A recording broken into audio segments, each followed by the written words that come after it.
This is the Active Life Podcast. Welcome back to the show. How you doing, Cody? I'm very well. How are you? I'm good, thank you. Great. Larry, you've talked about this in length, and I want a tremendous amount of your perspective on this. It's easier for professionals to charge $150 a session and get it than it is for most trainers or coaches to charge $50 a session. Mm-hmm. Why? Well, to understand why there are some trainers and coaches who make very robust lifelong careers where they're charging premium rates and most trainers leave the industry in 2 years, you have to understand how the industry works at large and how we do things very, very differently. What's happening for most trainers and coaches is that they are focused in one of two areas. The first area is improving their technical skill. They're going through certs or coursework to try to learn techniques and strategies to get better at doing what they and most trainers and coaches around them are doing. Programming technique or a cueing technique to add 10 pounds to the squat, to lose 10 pounds from the gut, to improve someone's handstand technique. Generally, abs, ass, ego, and some maybe general strength work. On the other side, there are coaches and trainers who understand that they need to know a thing or two about business, sales, marketing. So they might hire a marketing company under the pretense that these people are going to give them tactics to get some more clients. Because very often trainers feel that they're always in a position of needing more clients because they're not making enough money. And if the marketing company does their job halfway decently, they're going to give them a plate full of customers that are shopping just as all of the customers they already have are shopping. And the problem in each of these areas is this. On the technical side, even if you decide to become the best in town at what you and most other trainers are focusing on, customers don't really know the difference. And so what happens is you end up with customers that are shopping for price and convenience and whose t-shirt looks nicer, and they end up nickeling and diming you. And this is when you're going to hear things like, well, why would I pay you this if the guy down the street is charging $5 less per session? What this means is that the customer doesn't understand the difference in value. And they don't understand what you are trying to provide. So instead, they shop based on convenience and price, not the results that you are motivated to give them. Do you follow that? Yeah, they shop in the way to solve the problem in the way that they understand you're going to help them solve it. You're a commodity. And as far as they're concerned, you're like coffee or bagels. You're a dime or dozen. Which one do I like more? Which one's cheapest and convenient? Yeah. On the marketing side of things, as I mentioned, they're going to flood you with customers that are shopping in the same way.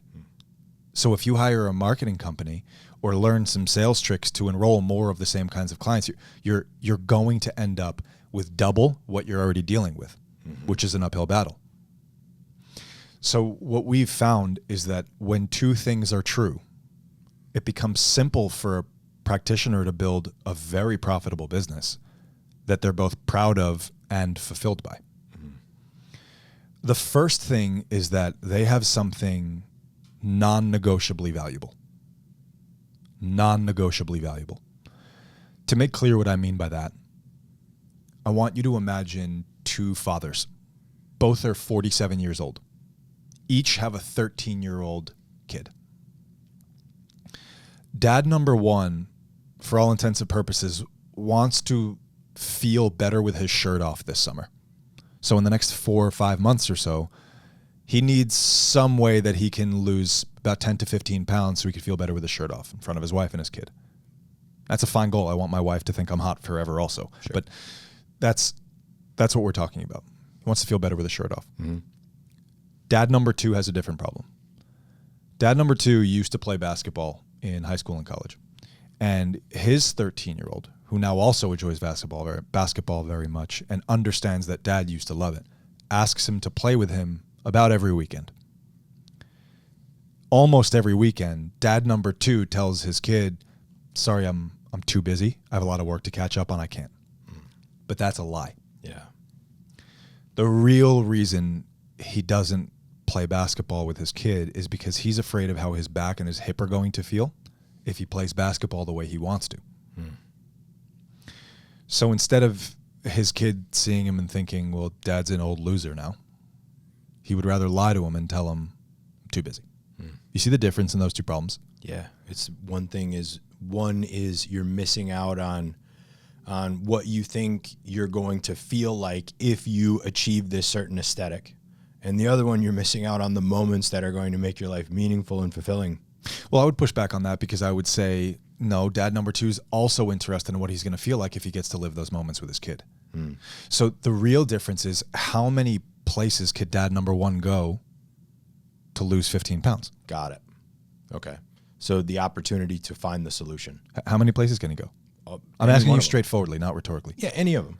Look, there's 22 fitness-focused facilities in Long Beach. Forget I'm sure Long almost Beach. any one of them he could do it for free if he wanted to. Sure. You can get exercise videos on YouTube. So right. So that's a very big difference. The second thing that we need to understand, if the first one is you have something non-negotiably valuable, the second one is dad number 2. He's actually been through 3 rounds of physical therapy already. He's got a chiropractor he went to. He liked. He even tried acupuncture. He doesn't need a surgery, medications or injections. So what's he going to do on the fitness side? Is he going to go to the average CrossFit gym or Zumba class or Orange Theory and bet that the average NASM personal trainer is going to be able to give him exactly the back and hip he needs for basketball with his son?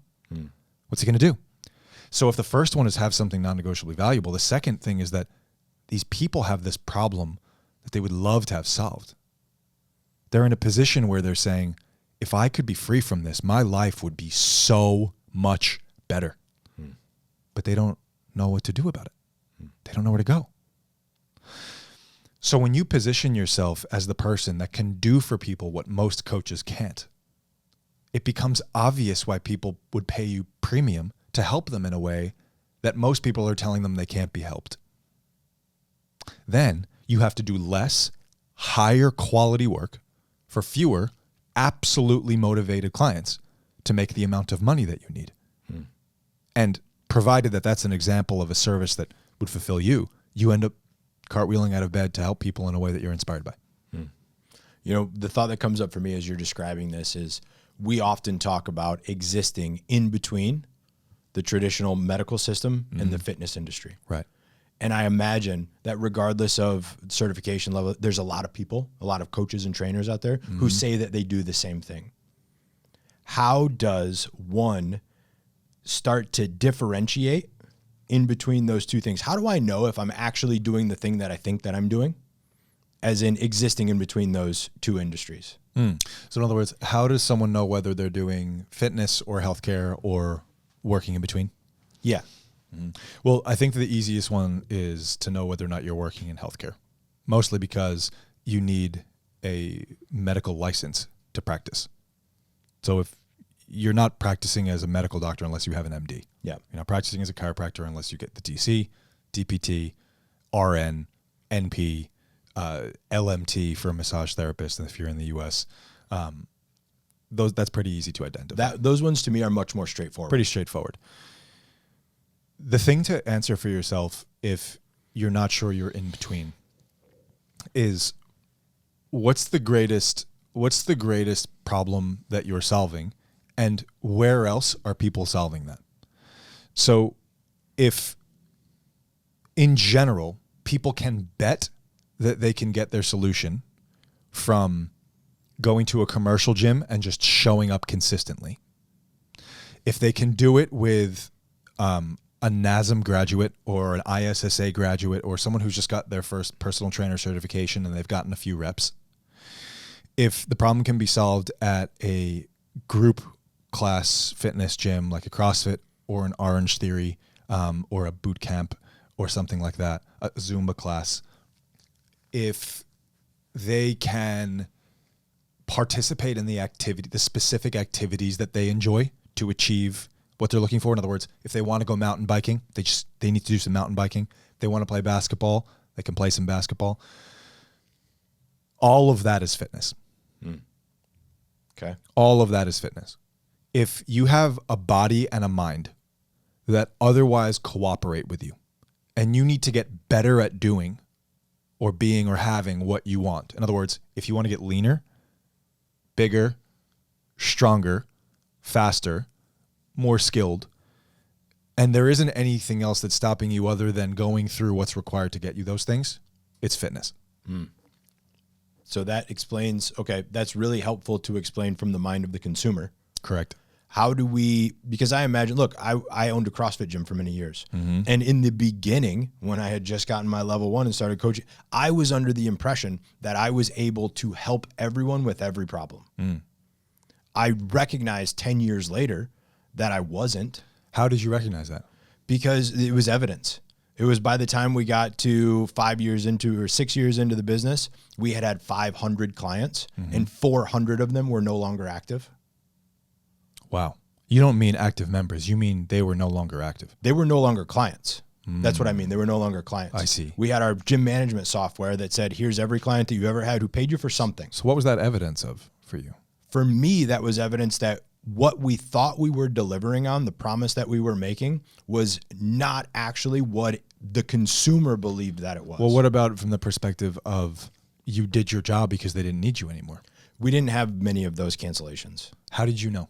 Because Why wasn't it that? Because I worked with almost every single one of those people. So in other words, they didn't. Years. Of those 400, there were a large number that didn't get what they went in for. No. I see. They started to, what happens in that system for me was they start to come in with this very specific goal.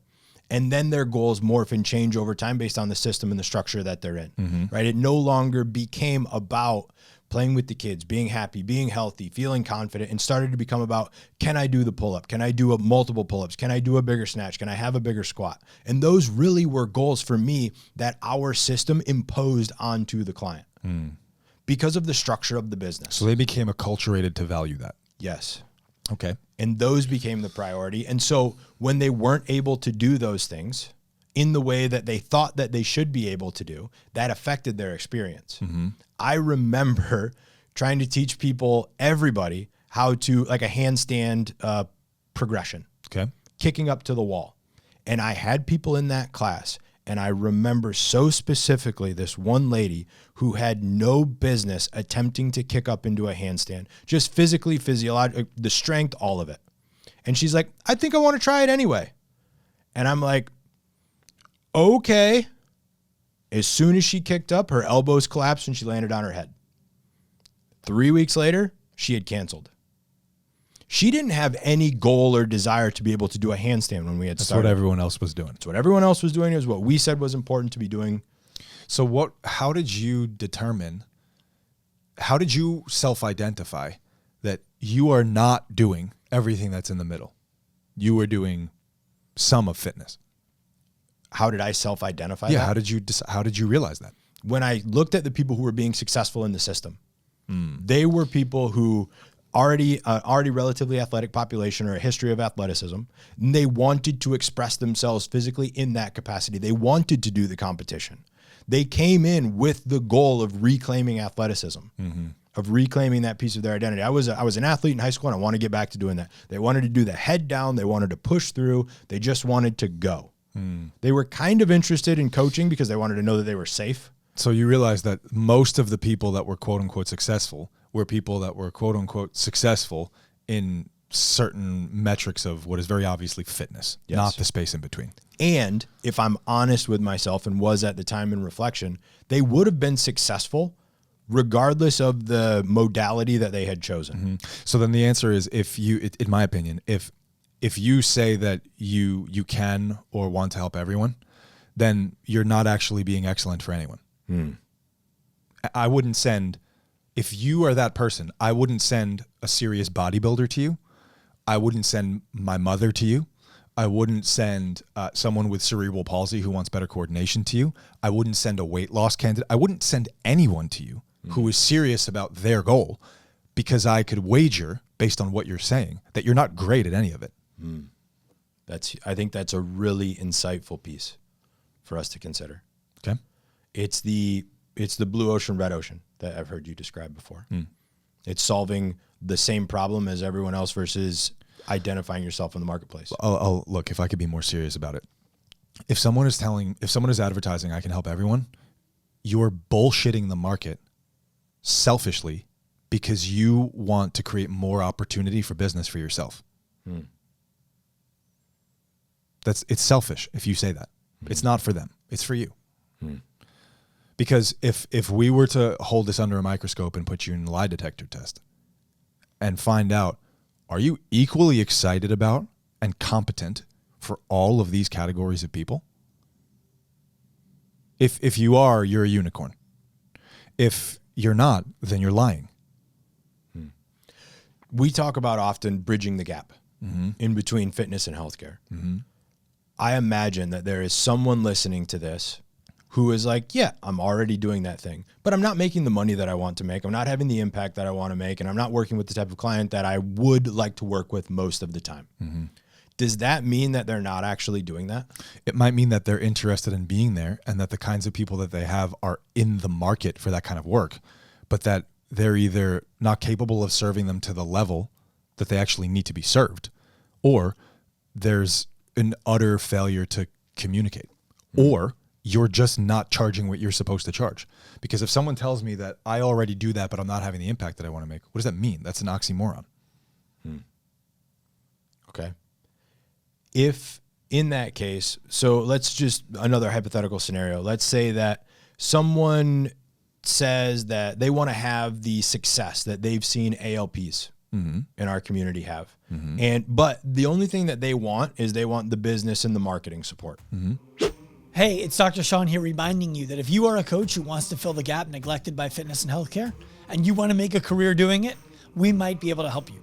Head to the show notes. There's a link there. You're going to click that link to download the ALP curriculum. That's the stuff that we teach to coaches over the course of 13 months to turn them into world-class professionals who never have to worry about missing a paycheck again, doing work they love to do.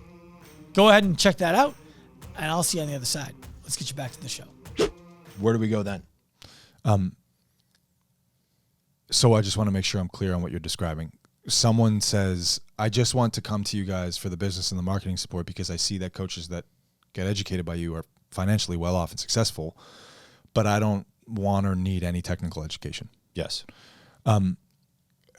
For me, in a sales perspective, I would ask, have you learned everything that there is to learn?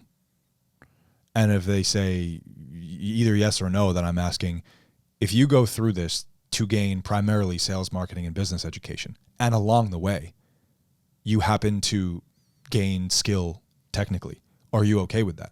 If they tell me not at all, then we got nothing for you. Go somewhere else. What if they were to come and say, I only want the technical and I don't want the other stuff? Well, then I would say, if along the way, I would flip it. If along the way, you learn how to more effectively communicate the technical stuff that you want to leverage for people and learn how to organize your time and your energy better to protect you and your clients, are you okay learning how to do that or not? Yeah, but I don't want to go through the whole like business and process creation. I don't want to worry about marketing or sales. Like I just want to become a better technical practitioner. Sure. If along the way you learn how to do that and apply it in as much as it's relevant to you, are you good with that? Or is that too much to ask? It's not too much to ask. I just don't want it. Okay. Do you see it as something that you're ready to do either way? No. Great. Then you shouldn't do this. Okay.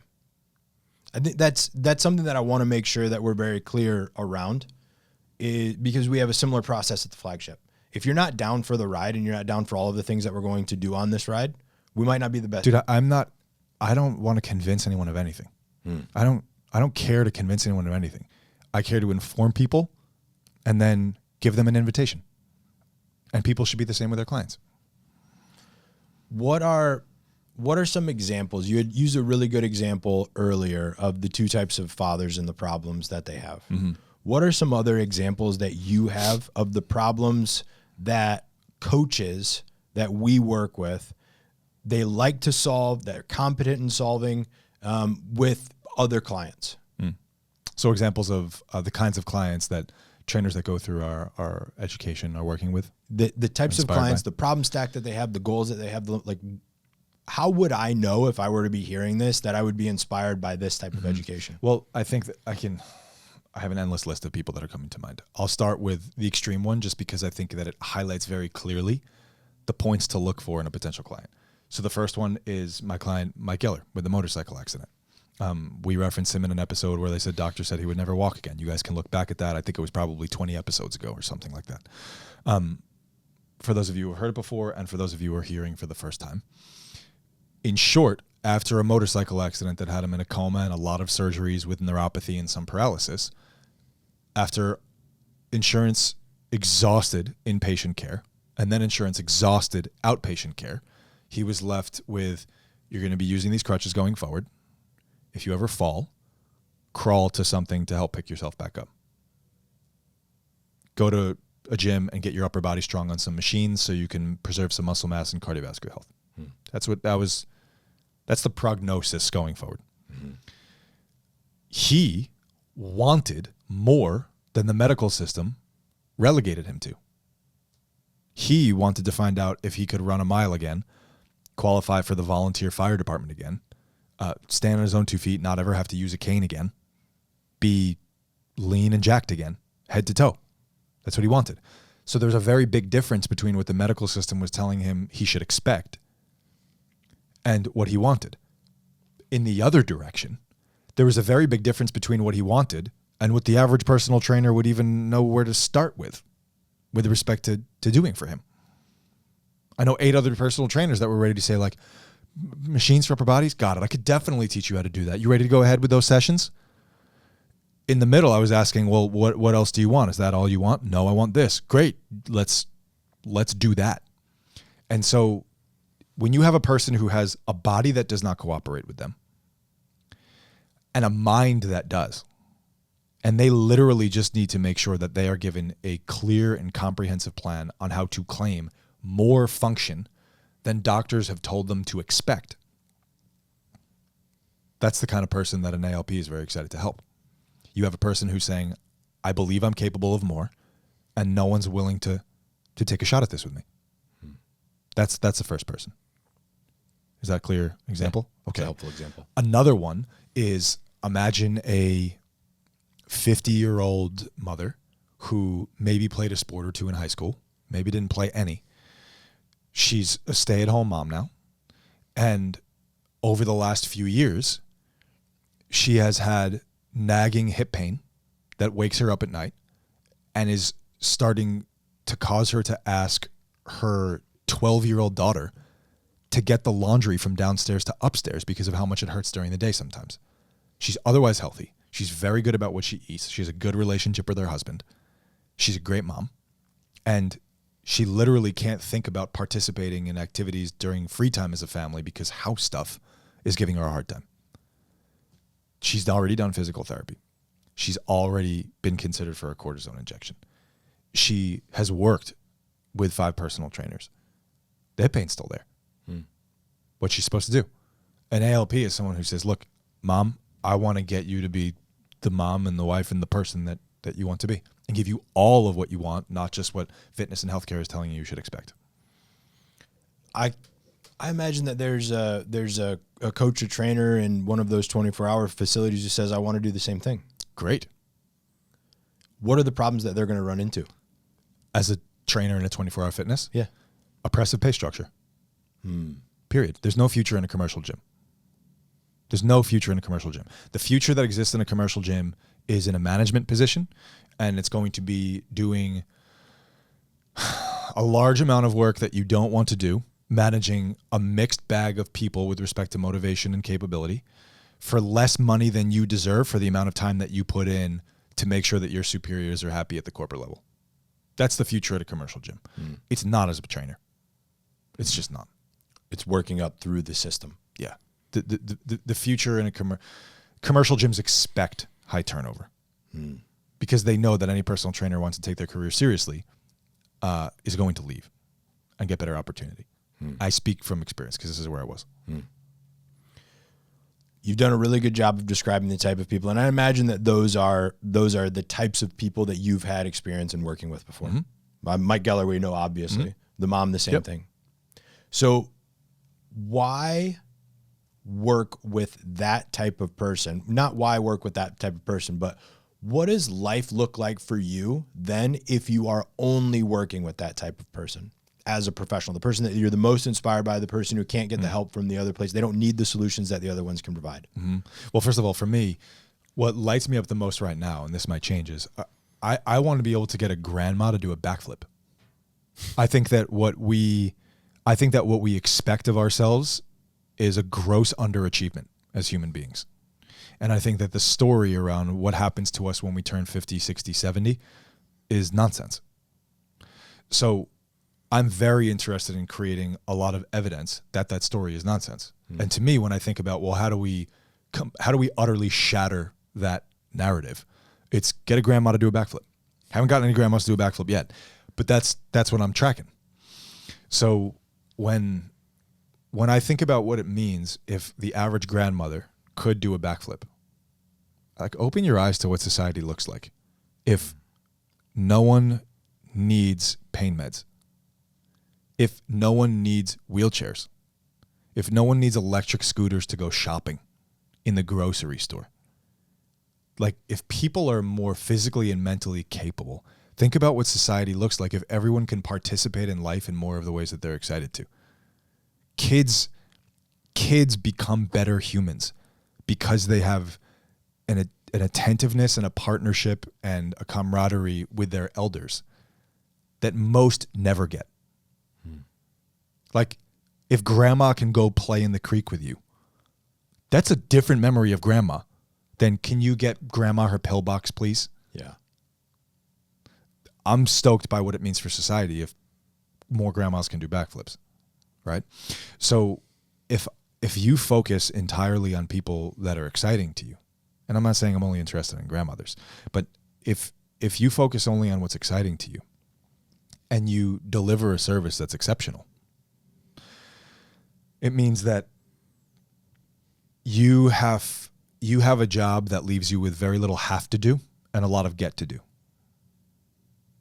It means that you have an income that allows you to plan for family, house or houses, investment, savings, retirement, vacation, travel, gifts, charity. And it means that you go to sleep feeling really good about yourself. Those are all great aspirational things, but get granular with me. What does a day in the life look like? What's the potential day in the life look like for the professional? For someone that does that? Yes.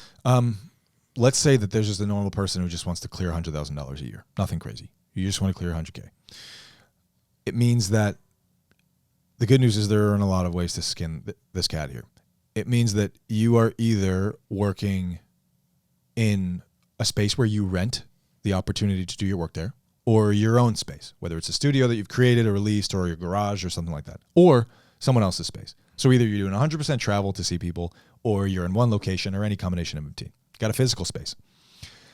If you want to make 100K in most places in the United States, it means that on average, you need to do about 15, 16 one-on-one sessions with people a week for the average of the U.S. So anyone here in Alabama who's like, not here, I'm averaging you too. You got to do 15, 16 personal training sessions a week. If you're doing 15, 16 personal training sessions a week, which means you probably have 8 clients conservatively, then you're probably spending 20 minutes per client per week to make sure that they're attended to, communicated with, supported, that their program is clear, which means 8 times 20, so it's another 3.5 hours. So you're talking about a 20-hour work week, not including any of your own admin or travel. 20 minutes doesn't seem like a very long time. It's not. You don't need a lot of time. I talk to coaches all the time, and I'm like, how much? They're like, I spend 45 minutes a week per client. And I'm like, your client probably doesn't want that much. Oh. You're probably giving your client, they probably feel like they have to be there.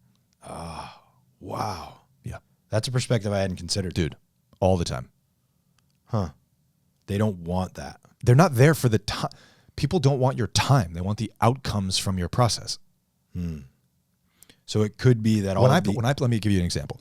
When I pay for services, of which I paid for many, coaches, therapists, whatever the hell it is, when I pay for a service, if I get, let's say that I'm paying for up to a 50-minute block for this exchange.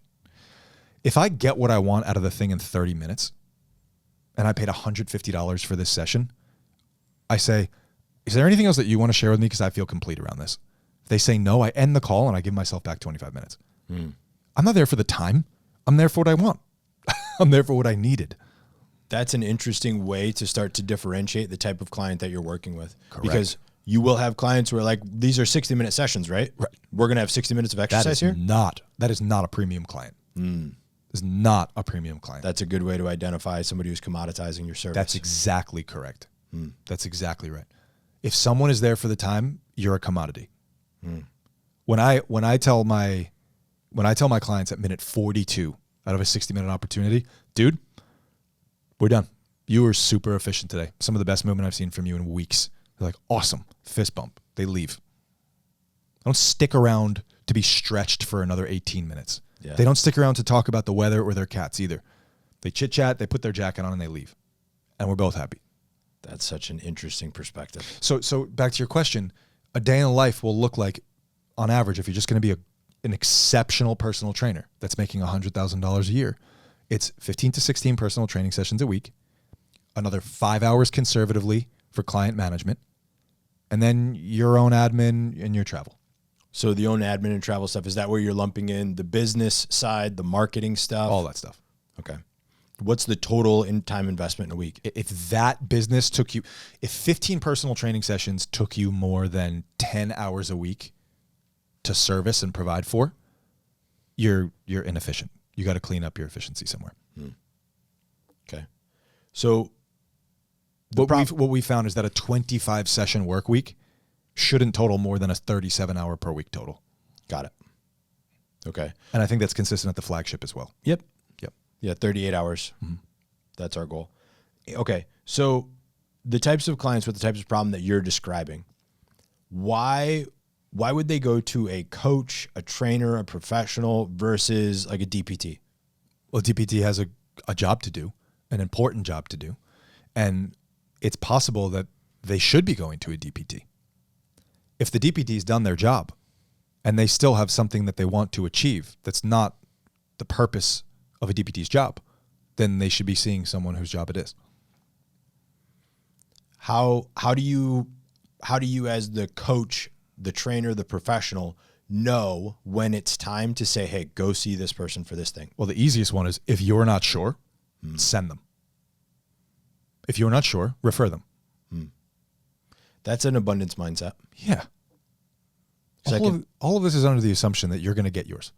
Just do the right thing. Yeah, because I can imagine somebody's like, man, well, if they go to physical therapy, then they're going to stop working with me. If they stop working with me, I got to refill that client. I have made the mistake of telling someone that they did not need to go to physical therapy when I should have told them to go to physical therapy. What was the outcome? It wasn't good. It wasn't good. It's not that whether the thing went right or the thing went wrong, something happened that made me look bad. And it made the experience bad for both of us. And so when I think about it, if someone's asking, should I do this? I can think of a few questions that I might have asked differently, but beyond that, it's if not 100% sure, then send them. And by the way, if someone's asking if they should, they probably just want to. So send them. Yeah. What are some examples of the questions that you would ask? Have you gone already? What's making you consider going again? That's probably the most important one. Okay. What's making you consider going again? Yeah. What if I've never gone? What are you hoping to get out of it? Okay. So you're asking questions to help them clarify why do that thing. Always. Okay. So someone's inspired and interested to work with the type of person that exists in the gap between fitness and healthcare. What do you imagine could stop them from being professionally successful? What could stop people from being professionally successful if they're interested in serving the gap between fitness and healthcare? Yes. This assumes that they're all in on acquiring the technical competence to do that. Okay. If that's true, then the biggest things that remain are their inability to effectively communicate and organize themselves in a business. Are those the things that the professionals who do this successfully have in common? Consistently. If they do have those skills and competencies, then the next thing that would stop them is their willingness to exercise them. I'll give you an example. I've met many people who know how to hold an effective sales conversation, and know how to qualify someone or disqualify them, and know how to, if they've qualified someone, ask for enrollment appropriately, and don't. If you know the right thing to do and you're unwilling to do it, you're not going to be successful. Are there any other commonalities? Between what? Between the professionals who are able to make the impact, the income, and have a successful professional career outside of the things that you've already described? Well, the big things are the 4 things that we mentioned on a previous podcast that make all people successful. Do what you say you're going to do. You follow a process through. You act promptly on something you know is the right decision, and you communicate honestly about your needs, whether you're working with a mentor. If you are not working with a mentor, then it's you pursue the support that you need when you identify that you need it. The things that would hold someone back are an oppressive pay structure or system that they're in. The place where they are is unwilling to create the opportunity for them to charge appropriately and to earn appropriately on what they're charging so that they have a legitimate, stable career. An example of this is a gym owner that's rigid in what they can charge and what they're going to get paid. And you could do the math and you're just not going to get what you want there. The second is if you want to make $250,000 a year as a personal trainer and you live in a population of 2,000 people in Iowa with a median household income of 29, you're going to be hard pressed. You need to move. If you want to make $100,000 a year, it's not impossible, but you're probably going to have to work more than you would if you lived somewhere else. So if it's important for you to make that kind of money, you need to go where the market will legitimately support it. So there is some reality around what a market will and won't pay, but it's often much higher than people will expect. I myself have been in this boat, and I know that we have conversations with a lot of people who are in this boat as well. They're the coach, the trainer, who they're having the clients who are showing up and they've got some sort of knee pain, they've got some sort of dysfunction, limitation, irritation, and they're using things like Instagram to find all the tips and the tricks, and they feel like they've exhausted, because they do want to help these people. They don't necessarily know where to start, and they're just kind of trying to throw darts at the educational wall and figure out, maybe this thing will work, let's try it and see how it goes. How do you help someone identify what they actually need to be prioritizing and what an appropriate step is for them to take in order to consistently help that type of client? You're just talking about from a technical perspective? Yeah. How do I mean, we have a team of people that collectively are much more capable of mentoring someone in that way than I am alone. But you need a system of assessing and identifying what a person actually needs, and a system of identifying, well, what's the correct first action to now take? What's the correct second action to take based on how that goes? You need a system. Okay. So as the professional or the coach, the trainer who is utilizing the Facebook, Instagram, all the tips and tricks, we know that we need a system. Where do I start? With what? Where do I start with that system? If I know I need a system, what does that look like? Where do I start? What's a first step that I would even take? Well, it depends on what you want to achieve. If you want a system to put together template programs for people that want to lose weight for $19 a month, then you should find a company that will teach you how to do that. I want to help the person with the knee pain, the back pain, the hip pain. I want to help them live an active life. I want to help them. You don't want to be a clinician. I don't want to be a clinician. I have no interest in going back to school and spending all that time and energy. And you want to do more than just regular fitness. You're not talking about weight loss and stuff. Correct. Well, you should probably look into our education. Okay. You asking how someone would look into it? Sure. Well, the easiest is to get a hold of us and just book a discovery call so you can understand it and we can understand well enough to decide whether or not you're barking up the right tree. How do you? I would talk to you personally. How do you decide if we're barking up the right tree? Well, in an hour, up to an hour, it might take 5 minutes. I ask you questions about what your priorities are, what your interests are, what you have the appetite for and not, so that at the very least you leave with a lot of clarity around what you actually want to do and what it would take so that you can understand whether or not you have the appetite for that. If it seems like what you want is the only thing we do, then we would have another call where we go through exactly how the whole thing works so that you can decide for yourself, is this something you understand? Is this something you believe would help you? And is this something that you want to do? If you want to do it, then you do it. If you don't want to do it for any reason, then you don't. How many people do you have these initial conversations with that you identify together, this isn't the thing? 2 out of 10 are very hard and clear, obvious no's. 2 to 3 more out of those, I really need to press them with a bunch of questions to make sure that they're clear.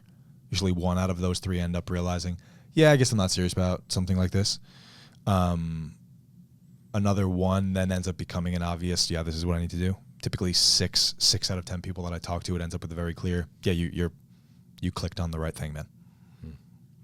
I mean, that means there's 40% of people that you have conversations with that you're helping them in some sort of way, either identify that this is the right thing that you should be doing, or here's the thing that you should be doing instead of this. 40% of people I tell where to, I give ideas around where to look instead of us, because I've decided that they shouldn't enroll.